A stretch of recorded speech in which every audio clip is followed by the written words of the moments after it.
기본기를 배웠으니 이제 조금 더 실질적으로 스코어를 낼 수 있는데 필요한 부분이 뭐가 있을까라고 생각을 해봤을 때 저는 라고 생각을 했어요. 티샷 때 공 놓는 위치를 배웠을 때는 아무래도 왼쪽 뒤꿈치 앞에 놔라 맞아요. 이렇게 배웠을 거예요. 18홀이 있잖아요. 매번 공 놓는 위치가 일정하면 안 돼요. 네, 안녕하세요. 파크골프 어린이 8인이 권혁입니다. 오늘은 제가 여기 동호인 분들도 많이 연습하고 계시는 스크린 파크골프장에 나와봤습니다. 아까 오시자마자 좀 연습을 열심히 하시던데 감독 하셨나요? 좀 디테일한 부분들은 연습이 좀 필요하긴 한데 뭐 저번 영상에서도 보셨듯이 좀 전반적인 부분에서는 좀 감을 좀 잡지 않았나 하는 생각이 듭니다.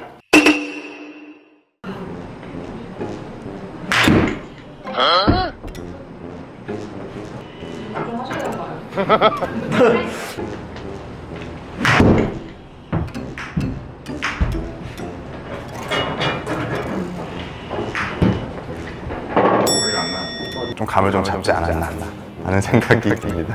근데 아까 연습할 때 뒤에서 좀 몰래 지켜보고 계셨던 분이 계시거든요. 안녕하세요. 그리고 뵙겠습니다. 네. 안녕하세요. 저는 유튜브 파크골프 패밀리를 운영하고 있는 오태현 프로라고 합니다. 저를 좀 지켜보셨다고 네, 하셨는데 네. 혹시 제 수준이 어느 정도인지 좀 궁금하네요. 제가 이전에 유튜브를 되게 많이 보고 왔거든요. 제 유튜브를요? 네, 아하, 나오신 유튜브를 감사합니다. 많이 봤는데 유능하신 강사님한테 배움으로 인해서 일단 기본기는 정말 튼튼하다 이렇게 저는 봤고요. 여기서 더 중요한 거는 이제 권영님이 그만큼 100% 다 흡수를 하셔가지고 오늘의 권영님이 있지 않은가 이렇게 생각을 했습니다. 네. 그러면 제가 혹시 오늘 배울 거는 어떤 부분일까요? 기본기를 배웠으니 이제 조금 더 실질적으로 스코어를 낼 수 있는데 필요한 부분이 뭐가 있을까라고 생각을 해봤을 때 저는 홀 매니지먼트라고 생각을 했어요. 홀 매니지먼트는 스코어를 내기 위한 다양한 전략인데요. 오늘은 그 중에서도 두 개를 배워볼 거예요. 첫 번째, 상황별에 맞는 공 놓는 위치를 배울 거고요. 두 번째는 상황에 맞는 타격 스타일을 배울 거예요. 그러시면 바로 배우러 네, 갈까요? 바로 타석 위로 모시겠습니다. 형님, 저 어떤 거 먼저 배우면 네. 될까요? 오늘 첫 번째 상황은요. 이 홀은 파3 홀이고 지금 티박스 위에 있는 티샷을 준비하고 있어요. 권영님이 이전에 기본기에서 티샷 때 공 놓는 위치를 배웠을 때는 아무래도 왼쪽 뒤꿈치 앞에 놔라 네, 맞아요. 이렇게 배웠을 거예요. 하지만 18홀이 있잖아요. 매번 공 놓는 위치가 일정하면 안 돼요. 티샷인데도요? 네, 맞아요. 그 이유는 파3랑 파5랑 제일 크게는 뭐가 다를까요? 길이가 다르겠죠. 맞아요. 거리가 다른다고 하면은 회전량에 있어서는 파3보다 파5가 더 많겠죠. 그래서 다 왼쪽 앞꿈치에 공을 놓고 치면은 특히 이 파3홀 같은 경우에 왼쪽 뒤꿈치 앞에 놓고 치면은 권영님 같이 힘이 좋은 스타일은 손목에 힘이 많아져요. 그럼 결과적으로는 공의 출발이 왼쪽으로 가는 훅이 나올 가능성이 굉장히 커집니다. 그러면 어디다 두면 좋을까요? 네. 파3는? 일반 기본적인 상황에서는 항상 공의 위치가 헤드가 지나다니는 최저점에서 맞는 걸 일단 1차적인 기본기라고 해요. 네. 그럼 파3에서 공 놓는 위치는 일반 아시는 것보다 공 하나 오른쪽에 놓을 거예요. 오른쪽이요? 네. 오른쪽에 놓는 이유는 최저점을 지난 바로 직후에 맞아야지 헤드가 일직선을 띄면서 공을 출발시키기 제일 유리하기 때문입니다. 그러면 네. 원래는 이게 제가 배운 티샷 공 위치인데 그렇죠. 네. 여기서 이제는 어떻게 할까요? 공 하나? 파3다라고 하면은 맞아요. 공 하나 더? 거의 가운데에서 살짝 왼쪽이라고 보면 되나요? 네. 쉽게 설명드리면은 가운데가 이렇게 네. 요 정도가 될 거고요. 파4, 파5홀 같은 경우에는 이렇게 될 거예요. 그 사이 정도에 논다라고 생각하시면은 정말 좋을 것 같아요. 이라고 한번 스윙은 똑같이 접근하시고 거리만 생각해서 티샷 해보시겠습니다.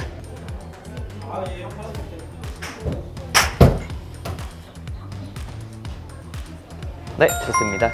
넘치죠? 넘치죠? 그럼 이전에 파3 올 때 공 놓는 위치를 배웠으면은 이제는 너무나도 마음이 편할 거예요. 왜냐? 파 몇인 기준 타수 홀이죠? 4요. 맞아요.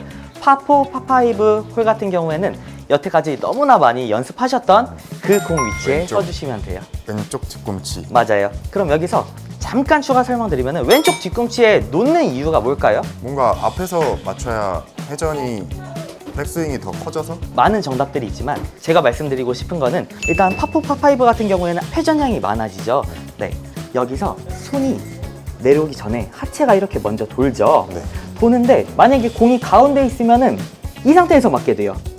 그럼 헤드 열려 있죠. 근데 하체는 왼쪽 벽을 두면서 더 회전하지 못하거든요. 여기가 하체 회전이 끝이고 그 다음부터는 손이랑 헤드가 오면서 쭉 가야 돼요. 그럼 왼쪽 앞에 왔을 때는 헤드의 위치가 어떻게 돼요? 똑바로 일자가 만들어지죠. 이렇게 해서 결국에 왼쪽에 놓는 위치는 헤드가 도착할 때까지 시간을 줘야 돼요. 네. 그럼 파3부터 파5까지 티샷 때 공 놓는 위치 이해되셨나요? 네. 그럼 이제 티샷 때 치고 두 번째 샷 안에서도 짧은 잔디 위에 올려져 있는 페어웨이 상황이 있을 수 있고요. 또는 오빈 아니지만 살짝 삐뚤게 나가요. 그럼 페어웨이 양쪽 사이드에 있는 러프에 가 있을 수 있어요. 그리고 마지막으로 장애물 중에 제일 난이도가 높다고 하는 모래 위에 공이 있는 벙커 상황이죠. 이렇게 두 번째 샷은 총 3개로 나눠볼 거거든요. 우선 벙커 샷에서의 공 놓는 위치 먼저 말씀을 드리겠습니다. 벙커 샷에서 공 놓는 위치는요, 정답 먼저 말씀드리면 파3 티샷 때랑 똑같아요. 어디였죠? 왼쪽 뒤꿈치에서 공 하나 안쪽. 맞아요. 그 이유는 왜 왼쪽에 놓냐면 벙커 같은 경우에는 지금 밑에 다 장애물이 있어요. 벙커를 탈출해야지만 다시 잔디가 시작이거든요. 그렇기 때문에 어느 정도 밀고 나가는 가속력이 있어야 돼요. 몸 중앙에서 벙커에서 타격을 하게 되면은 폭발력이 안 생길 수 있어요. 여기가 더 빠를까요? 아니면 여기가 공 맞을 때 헤드가 더 빠를까요? 두 번째요. 두 번째죠. 네. 그래가지고 조금 밀고 나가는 추진력을 이용하기 위해서 아까 파3랑 똑같이 가운데보다 공 하나 왼쪽 또는 파4 티샷보다 공 하나 오른쪽에 놔주시는 게 제일 좋습니다. 이 정도 위치면 되나요? 네, 딱 좋아요. 근데 이게 지금 14m잖아요. 네. 그래서 이 발의 보폭을요 조금 더 좁게 해주셔도 돼요. 네. 그래서 하체를 최대한 묶어놓고 상체와 헤드에만 집중하자 이런 의미입니다. 하지만 공 위치는 똑같이 중앙에서 살짝 왼쪽. 맞아요. 세팅하셨으면은 공 위치로 이미 저희 가속력을 조절한 거거든요. 네. 그래서 이 상황이 이제부터는 벙커야, 나 모래야 이런 부담감 안 느끼셔도 돼요. 똑같이 치시면 됩니다. 네, 좋습니다. 그래서 벙커를 옵션으로 하나만 더 말씀해 드리면은요, 이게 이제 기본적인 상황인데 기본적인 상황은 벙커 탈출 지점과 홀컵까지 거리가 많이 남아 있을 때예요. 지금같이 벙커에서 탈출했는데 아직 거리가 10m나 남았죠. 이런 상황이 정말 기본적인 벙커샷, 쉬운 벙커샷이고요.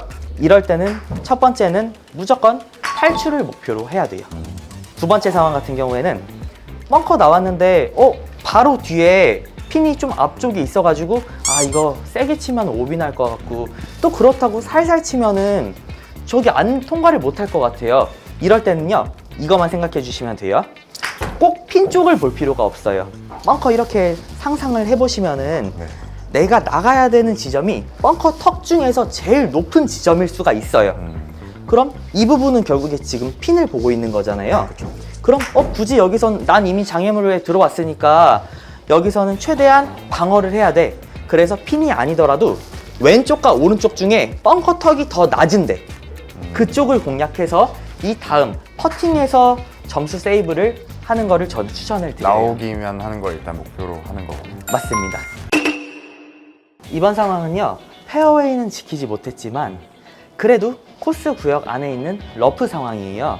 이번에 여태까지 한 거랑 반대예요. 공이 다 잘 보이는 상황이죠. 네, 맞아요. 어떤 게 중요하냐면